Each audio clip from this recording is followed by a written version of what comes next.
Laverne Cox just earned her fourth Primetime Emmy nomination for playing Sophia on Orange is the New Black. I'm Kevin Jacobsen of Gold Derby here with Laverne. So, you got your first Emmy nomination back in 2014 for the first season. Here you are 6 years later, getting in for the final season. Wow. So, what's different for you getting nominated for this last time here? Oh gosh. Well, my whole life is completely different now. And gosh, I've been spending a lot of time the past few weeks really thinking about what it means to go to deeper levels of truth. Stanford Meisner said that acting is living truthfully in imaginary circumstances, and really what our job as actors to do is to get deeper into the truth. And so when I found out I was nominated, obviously I was one of the people announcing the Emmys this year, and Leslie Jones was sort of screaming at me, "You've been nominated!" And I was sort of sitting there in shock on national television. Just such a weird moment. And as I began to process that moment, I was in shock and I thought that a mistake had been made in that moment. I was like, what is she talking about? But then I was like, well, what is really going on with you? And it really took me about 4 days to process it. And I thought, in the back of my mind, I was thinking, oh no. I said, oh no, people are going to say, oh no, not her again. That's literally what I was thinking when I got the nomination this year. I was like, oh no, people are going to be like, oh no, not her again.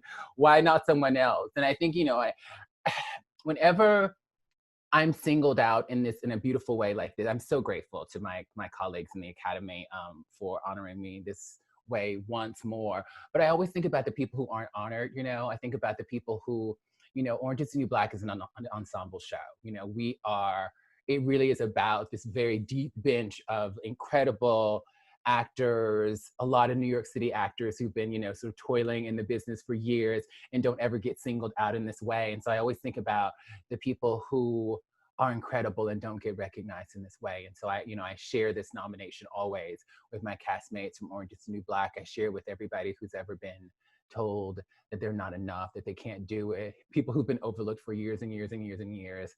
And I'm grateful for the nomination. Don't get me wrong. This is literally one of my dreams come true, being a 4-time Emmy nominated actress. And I'm just sort of like, what does that mean? Does that mean I can't do any more bad acting?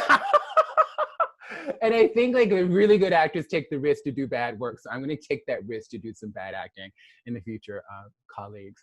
I don't know. Anyway, I'm rambling. Yeah, you're reaching when they like you, they really like you territory here. Oh gosh.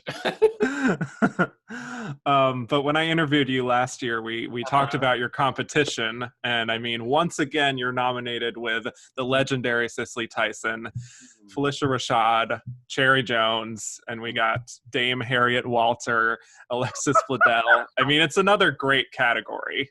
So what does it mean to be in that company? WTF. I mean, I just want to even process this. I still haven't really fully processed it. Thank you. I'm just really grateful. I'm like, thank you. I told this story recently about sort of being at the Creative Arts Emmys last year and not taking home the Emmy and being a little disappointed and running into Phylicia Rashad and Cicely Tyson, who happened to be walking together. And my mom has a Cicely Tyson radar. Whenever we're at an event with Cicely Tyson, my mother's like, Cicely Tyson's over there. Okay, I'm sorry, I'm going to tell this story. First, Critics' Choice 2014, first time I was ever nominated for anything. So I flew my mom in, to LA, and we're at the Critics' Choice Awards. And Cicely Tyson was a few tables over, and my mom brought her big sort of, tablet, and she was taking pictures. And she has this big tablet out, and she takes the tablet and she pulls it over and I take a picture of Cicely Tyson. Miss Tyson puts her hand up and says, no. My mother just puts the tablet down. But since then, my mother has met Miss Tyson. We've taken pictures with her a few times. She is Cicely Tyson. So, wow. I mean, what can one say? It is really Cicely Tyson, Phylicia Rashad, every woman in this category, I should say. Obviously, Miss Tyson holds a special sort of place in you know, history, but we literally have a Dame in the category as well. But these, we can't really say enough about Cicely Tyson, though. We can't say enough about Felicia Rashad. We can't, you can't say enough about how important their bodies of work are in terms of just acting, just pure, unadulterated acting that has the power. I mean, that moment in Sounders, at the end of Sounders, when she's just sort of running at the end, it's like how you can encapsulate the full humanity of a character in a run. You know, this is really what we're trying to do here as actors. And Cicely, you can literally look at a clip of that sort of last clip in Sounders that we all know, and understand what it is to be an actor and what it is we're trying to do here from that one moment. And sort of, and Cicely Tyson has, like, you know, 50 plus years of that kind of work.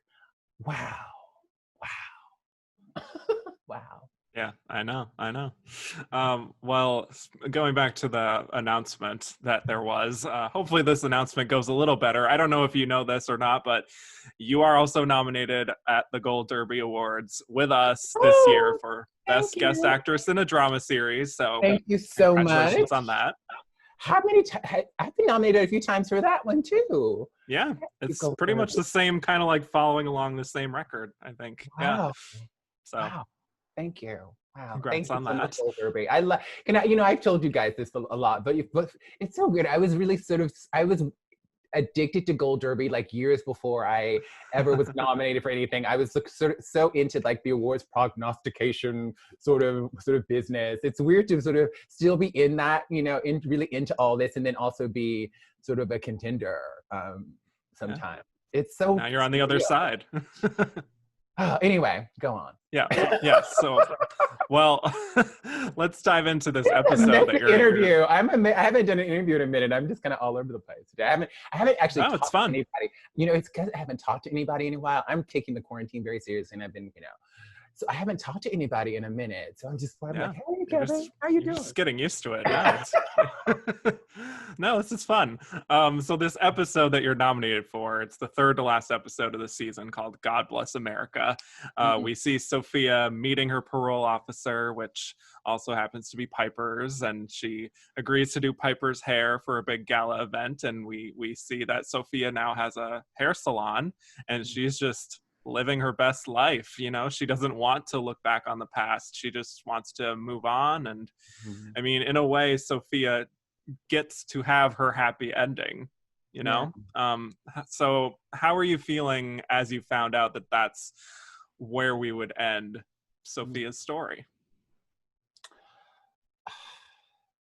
I think about all the people who don't get their happy endings, right? Especially Black trans women who are formerly incarcerated.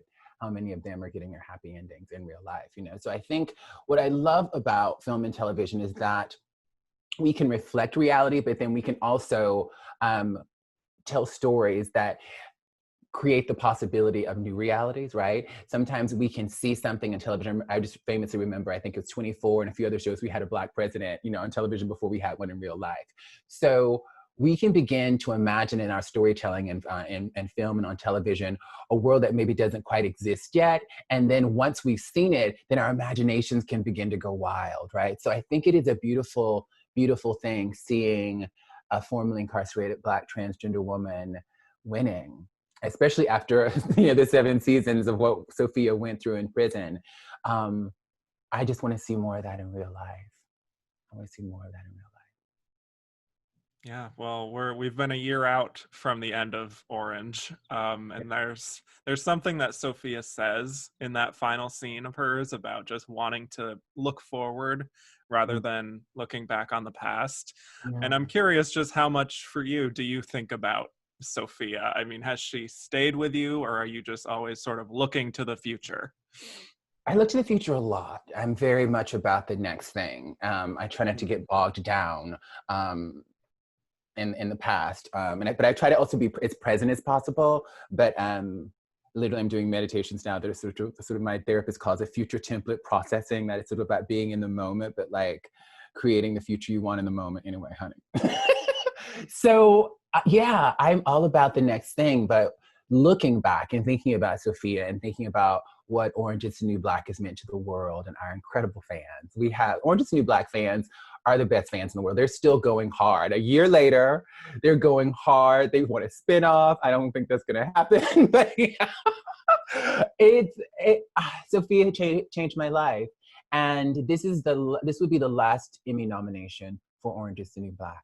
So I don't take that lightly. And again, I want to just shout out Genji Cohen, our brilliant leader, who, in 2012, when we started shooting the first season of Orange is the New Black, there were not a zillion streaming services on, available. Netflix is a groundbreaker in streaming television, and we had no idea that streaming would turn into what it has turned into. We had no idea that Netflix, that Orange would. We had no idea. But Genji just had this brilliant idea based on Piper Kerman's brilliant book, and it has turned into all of this. I think about, the conversations we're having about diversity still in this business, racial diversity, gender diversity, etc. And, 8 years ago when we started shooting the first season, there were tons of women. It was mostly women on our crew, mostly women on our crew, obviously mostly women on screen, Black women, Latina women, Asian women, 20s to 70s and 80s in terms of age, just this incredible diversity that we had never seen on television. I don't think we have seen it since either, if I'm being honest.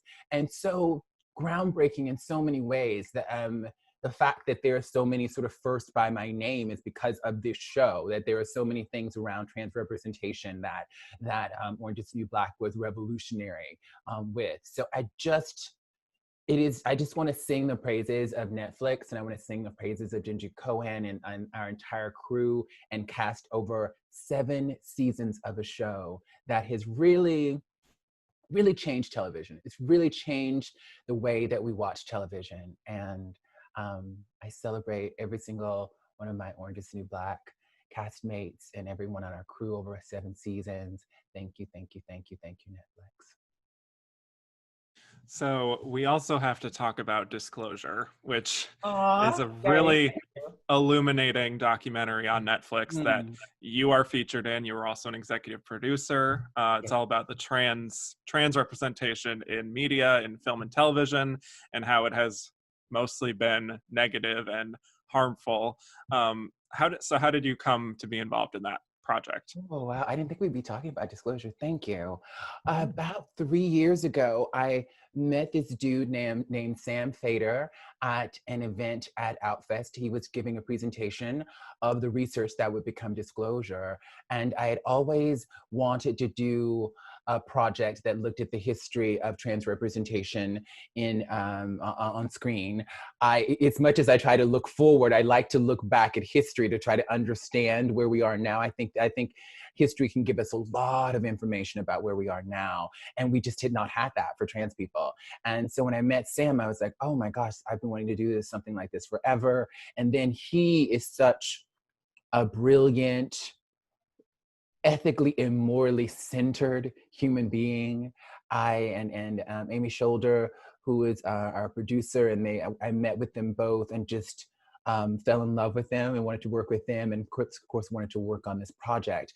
And what it has evolved into, and the response that we have gotten to the film, has just been overwhelmingly beautiful and amazing. And I think people have not fully understood until Disclosure how disparaging the representations of trans people throughout history and in film and on television have been. And I think seeing it sort of all back to back, seeing back to back clips, and then hearing it through the memories of trans people, and a film that centers trans spectatorship, that centers trans voices. It's just been, paradigm shifting for so many people watching. And that is it's so humbling, it's so humbling. And I'm just so grateful that I got to be involved in the project. I'm grateful to everyone who contributed in front of the camera and behind the camera. We had mostly a trans crew who worked on our film. Everyone who's featured on camera identifies as transgender or non-binary.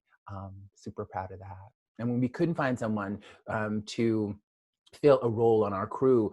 We couldn't find a trans person to fill a role on our crew. We had Sam came up with this idea of a fellowship program. We would have the non-transgender crew member train a transgender person, and we got applications from trans people all over the country. And so we are trying to create a model to have to diversify who's making our films and who's making our television.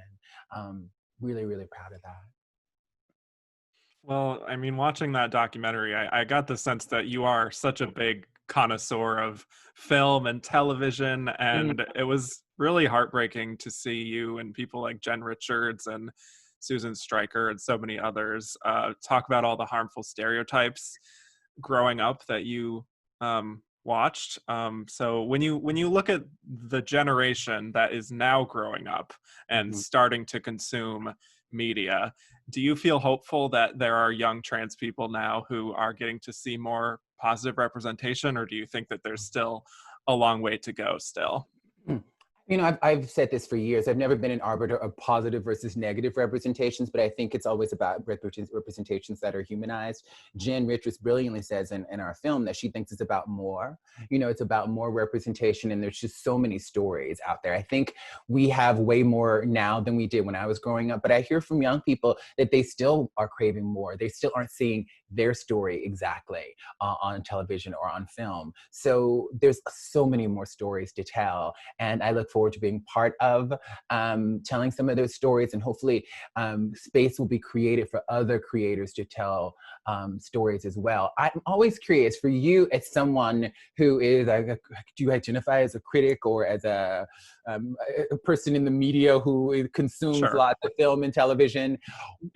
What was your biggest takeaway from Disclosure?